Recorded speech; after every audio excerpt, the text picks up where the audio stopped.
Este programa de ciencia y tecnología está dirigido a la promo 2020, aunque toda la familia puede participar.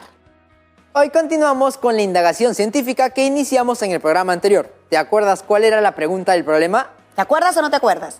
No te preocupes, que aquí te la recordamos. ¿Cómo influye el tipo de suelo en la percepción de la intensidad cuando sucede un sismo? ¿Y cuáles eran las variables identificadas? Variable independiente, el tipo de suelo.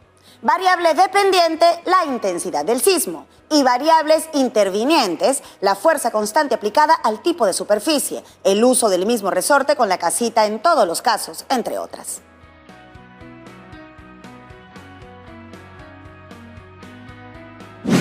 Finalmente, ¿cuál era nuestra hipótesis? Que la intensidad de los sismos se percibe de diferente manera de acuerdo al tipo de suelo donde se producen. Por lo tanto, el objetivo de la indagación es demostrar que la percepción de la intensidad depende del tipo de suelo.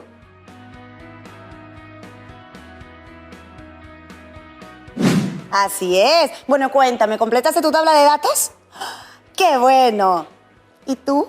También, Steph, y ya quiero continuar para saber qué haremos. Entonces llamemos a la profesora Flor Guapaya en este momento.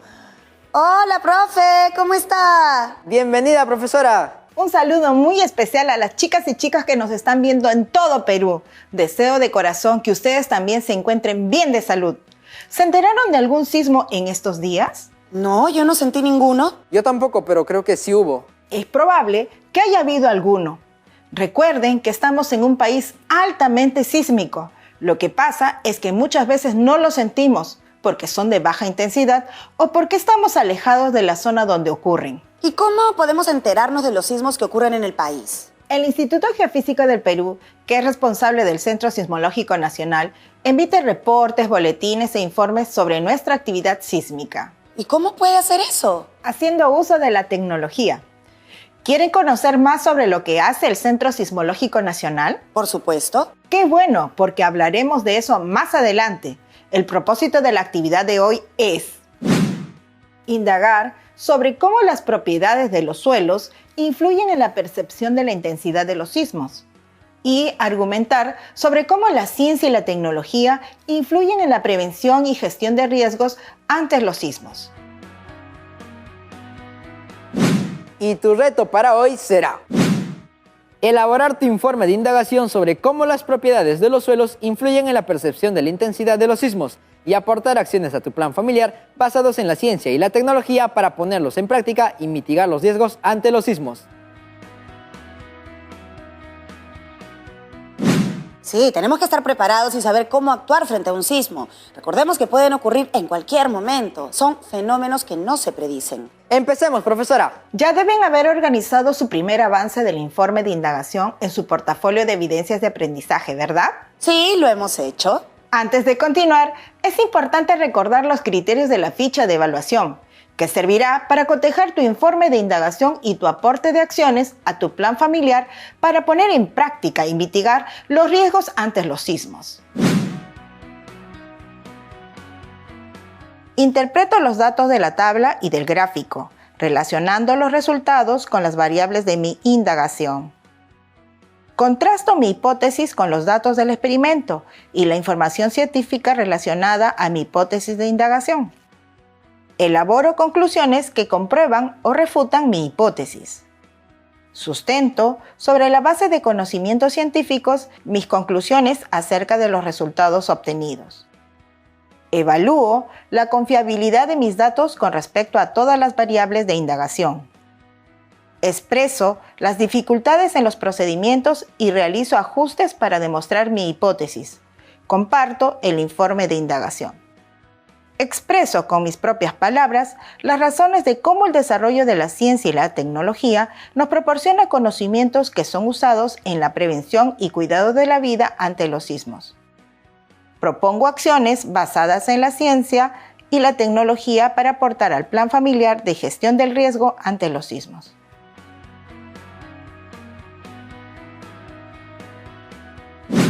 No lo puedo creer, hemos avanzado mucho y no me di cuenta. Escuché que ya completaste tu tabla, Junior. ¿Puedes presentar los datos obtenidos en el experimento? Claro que sí, profesora Flor. Muchas gracias. Ahora continuamos con el análisis de datos. Lo que vamos a hacer en este momento es graficar los datos y analizar los resultados. Aquí están mis datos. Tengo 3 datos de tipo de suelo y 3 de las frecuencias promedio de oscilación. ¿Cómo graficamos este tipo de datos, profesora? ¿Qué vamos a hacer con los datos? Vamos a comparar los resultados de cada tipo de suelo. Por ello, cuando vamos a comparar, las gráficas de barra son la mejor opción. Primero, se trazan los 2 ejes. Lo pueden hacer en una hoja cuadriculada o en una hoja milimetrada. Luego, le ponen el nombre a cada eje. Al eje horizontal o de las abscisas le designan el nombre de su variable independiente, en este caso, el tipo de suelo. Ya los tracé, y al eje vertical o de las ordenadas lo llamé frecuencia de oscilación con su unidad segundo a la -1. Muy bien, esa es tu variable dependiente. Después de identificar los ejes, dividen cada eje en una escala. En el eje vertical deben indicar los valores de la frecuencia de oscilación y en el eje horizontal dibujar unas barras hasta que coincida con su valor correspondiente. Listo, ya lo tengo. ¿Qué pueden comentar respecto a lo que observan? Que en el tipo de suelo representado por el bloque de plástico, la casita tuvo mayor frecuencia de oscilación. Sí, luego le sigue el tipo de suelo representado por el bloque de madera y por último el tipo de suelo representado por el bloque de piedra, donde tuvo menor frecuencia de oscilación.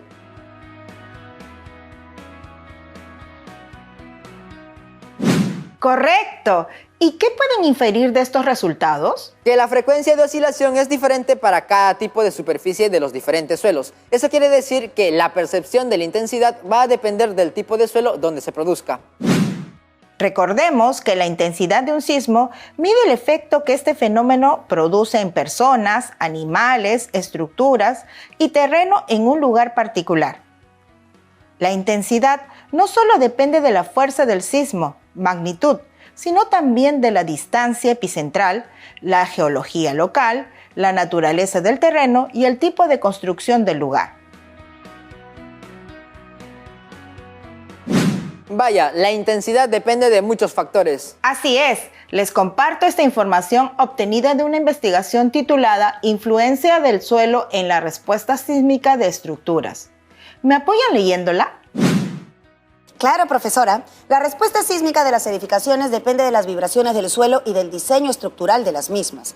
En algunos casos se puede llegar a las ruinas de un edificio estructuralmente capaz de soportar un sismo debido a las condiciones particulares del suelo.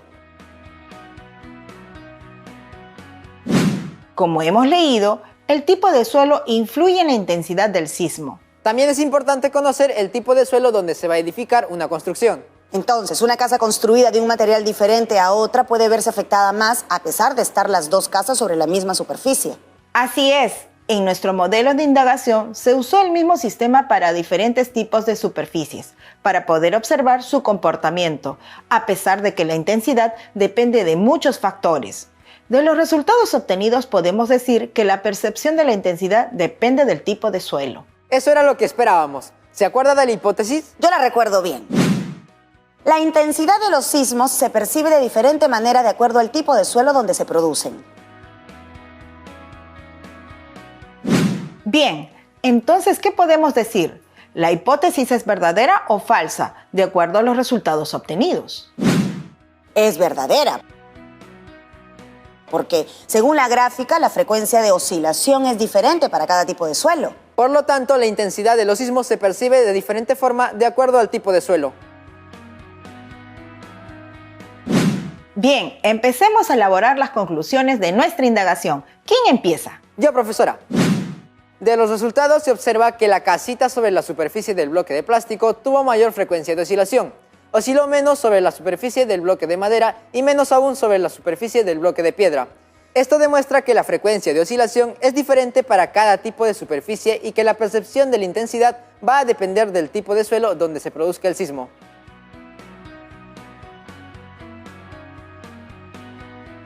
Gracias, Junior.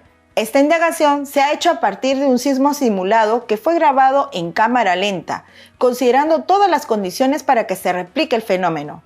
Si tuviésemos que evaluar los datos y ustedes lo hubieran hecho, ¿qué cuidados debían haber tenido? El sistema de la casa fue el mismo en todos los casos para así poder comparar su comportamiento en superficies diferentes. También la fuerza que se aplicó a cada superficie fue la misma, porque representaba la magnitud del sismo. Esas son las llamadas variables intervinientes que debemos controlar para asegurar que lo único que ejerce influencia sobre la oscilación sea el tipo de suelo y así asegurar una buena indagación. ¿Están listos para presentar su informe de indagación? Yo creo que sí. Pero antes, continuemos aprendiendo un poco más sobre los sismos. ¿Recuerdan cómo se propaga la energía liberada durante un sismo? Se propaga en forma de ondas por la Tierra, en todas las direcciones. ¿Qué tipo de onda? Son ondas mecánicas, que necesitan un medio para propagarse. Observen la siguiente figura. Las ondas que producen los sismos son de 3 tipos. Las ondas P y S son las que se propagan por el interior de la Tierra, y las ondas superficiales solo se desplazan por la superficie del terreno. ¿En qué se diferencian las ondas P con las S? Las ondas P o primarias son ondas longitudinales. Provocan que las rocas se muevan hacia atrás y hacia adelante. Estas ondas viajan a una velocidad mayor que la velocidad de las ondas S y pueden hacerlo a través de cualquier tipo de material. Las ondas S o secundarias son ondas transversales o de corte. Provocan que las rocas se muevan hacia los lados o de arriba a abajo. Pueden viajar únicamente a través de sólidos. No pueden hacerlo en los líquidos. La onda S tiene mayor amplitud que la P y es por ello que, durante la ocurrencia de un sismo, causa mayor daño.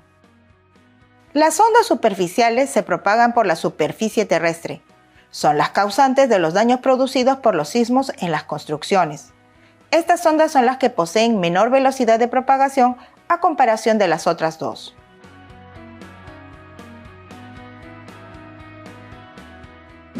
Estas son las ondas que al llegar a la superficie son registradas por las estaciones sísmicas y percibidas por la población y por las estructuras. Profesora, comentó al inicio del programa que el Centro Sismológico Nacional es el que se encarga de registrar estos datos y luego brinda la información a través de reportes y boletines. Sí, estos datos provienen en tiempo real de la Red Sísmica Nacional compuesta por sensores de velocidad, aceleración y GNSS, que significa Sistema Satélite de Navegación Global. ¿Qué es la Red Sísmica Nacional? La Red Sísmica Nacional está formada por un conjunto de estaciones distribuidas en el territorio nacional. También por un sistema de comunicaciones para enviar las señales de los sensores hasta los servidores centrales para su análisis y procesamiento. Profesora, ¿y cuál es la diferencia entre sensores de velocidad, de aceleración y GNSS? Ahora les explico. El sensor de velocidad es un instrumento que registra la velocidad del suelo en un variado rango de frecuencias. Los sensores son tan sensibles que registran sismos tan pequeños que son imperceptibles para las personas. Se encuentran instalados a nivel nacional para el monitoreo continuo de la actividad sísmica que ocurre en el país. Son parte de la red los sensores instalados en volcanes. Los sensores de aceleración o acelerómetros registran la aceleración del suelo en altas frecuencias y los movimientos de gran magnitud que ocurren a distancias cortas. Son de gran importancia para la geotecnia e ingeniería sismoresistente, ya que los datos registrados se utilizan para investigar los efectos de los terremotos sobre las estructuras, generando información para mejorar las normas de construcción sismoresistente. Por otro lado, los sensores GNSS son instrumentos cuyo funcionamiento se basa en el sistema de posicionamiento satelital. Son capaces de medir la posición de un lugar varias veces por segundo con una precisión que fluctúa entre milímetros y unos pocos centímetros.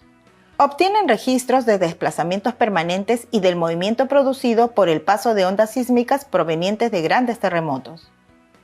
Estos sensores pueden ser fijos o como puntos de control de deformación, distribuidos a nivel nacional. Son parte de la red los sensores instalados en volcanes.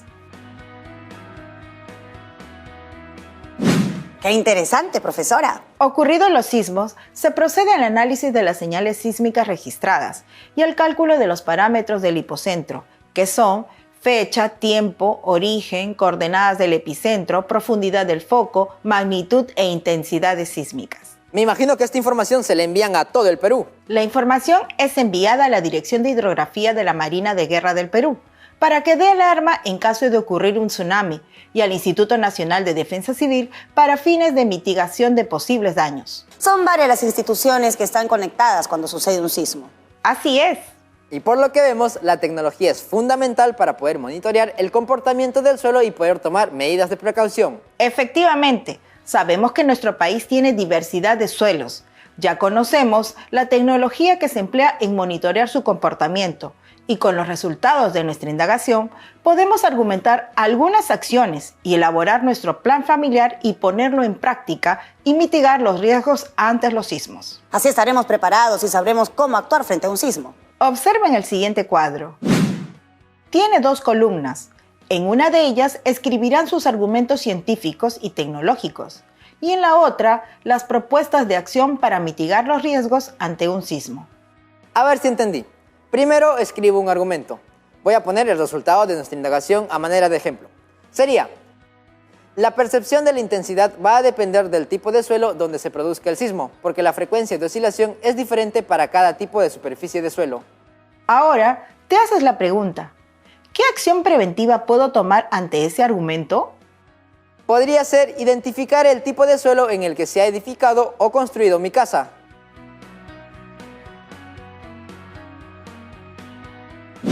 De eso se trata. Stephanie, ¿quieres intentarlo tú? Por supuesto, profesora. El argumento que usaré será: los acelerómetros registran la aceleración del suelo en altas frecuencias y registran los movimientos de gran magnitud que ocurren a distancias cortas. Son de gran importancia para la geotecnia e ingeniería sismorresistente, ya que los datos registrados se utilizan para investigar los efectos de los terremotos sobre las estructuras, generando información para mejorar el diseño de normas de construcción sismorresistente. Y ante esto, mi propuesta de acción será: identificar el estado de las estructuras e instalaciones de mi casa, como en qué condiciones están las paredes, el techo, las instalaciones de agua, desagüe y electricidad. También tener cuidado con las estructuras de vidrio. Supongamos que tu casa, Stephanie, tenga ventanas grandes de vidrio. Si hay un sismo, ¿te resguardarías cerca de ellas? ¡No! Entonces, puedes agregar las siguientes acciones.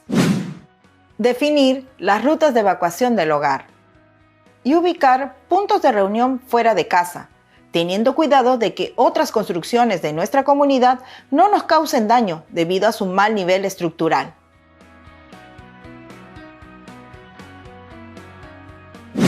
Recuerden que todas las acciones para mitigar el riesgo de un sismo deben basarse en los conocimientos científicos trabajados en la indagación. De la misma manera, pueden considerar los adelantos tecnológicos. Con los ejemplos mencionados, ya tienen la idea para completar el cuadro con algunas propuestas más. Esta propuesta de acciones hay que incluirla en el plan familiar de gestión de riesgos ante un sismo, ¿verdad? Así es. Y si en casa tienen un familiar adulto mayor o alguien que tenga un impedimento físico, debe participar en la elaboración de este plan. Claro, ¿cómo nos vamos a olvidar de nuestra abuelita o abuelito? ¡Jamás! Profesora, tenemos una pregunta de Rosario. Ella nos escribe desde Tacna. Nos dice: hola, quisiera saber cuáles son las secciones que debo considerar en mi informe de indagación. Gracias. Hola, Rosario. A ver, deben considerar 8 secciones. ¿Me ayudan con la lectura, por favor? A. Título de indagación. Aquí deben escribir el título que consideren apropiado. Utilicen su creatividad. ¿Qué le parece la percepción de un sismo y los tipos de suelos? Podría ser. Es un buen título. B. Justificación. En esta sección, escriban un pequeño resumen del contexto que motivó su indagación. C. Pregunta de indagación. Acá deben escribir su pregunta de indagación y luego sus variables, identificando cuál es la variable independiente, la dependiente y las de control. D. Hipótesis científica de trabajo.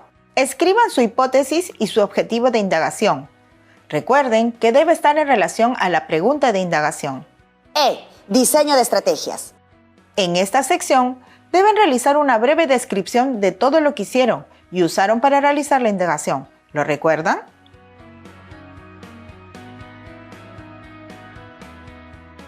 Sí, se tendrían que responder preguntas como: ¿cómo medimos la frecuencia de oscilación? ¿Qué se hizo para simular las diferentes superficies que nos representaban los tipos de suelo? ¿Qué instrumentos utilizamos para medir las variables? ¿Qué condiciones permanecieron controladas? Efectivamente, todo lo que hicieron durante el experimento. Sigamos. F. Generación y registro de datos. Aquí deben elaborar sus tablas y completarlas con sus datos.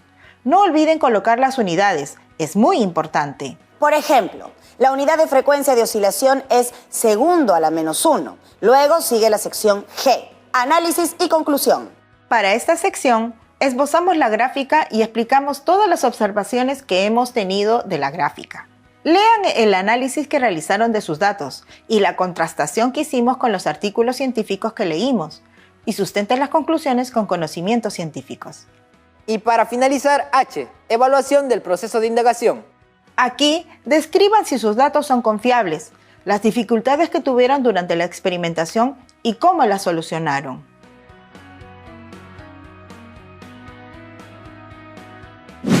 ¿Podrían mencionar alguna posible dificultad? Si se hubieran usado diferentes sistemas para representar la casa.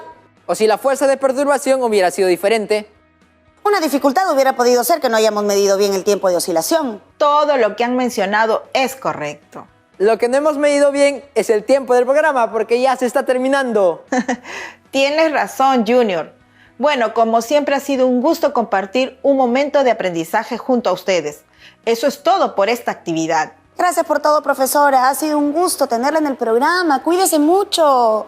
Ustedes también cuídense. Un abrazo fuerte a la promo 2020. ¡Hasta pronto!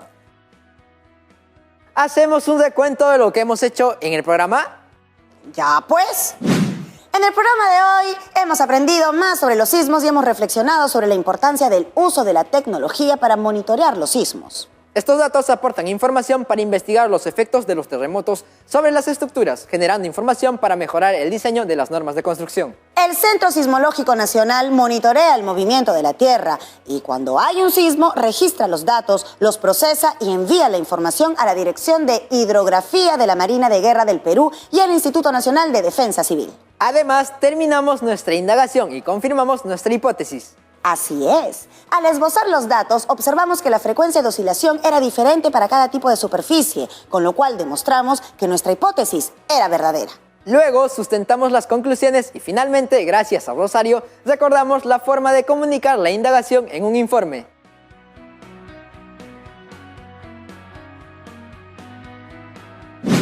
Vaya programa, bien surtidito. Totalmente, Steph. Bueno, eso es todo, amigas y amigos de la Promo 2020. Nosotros nos vemos en la siguiente actividad aquí en ¡Aprendo en Casa!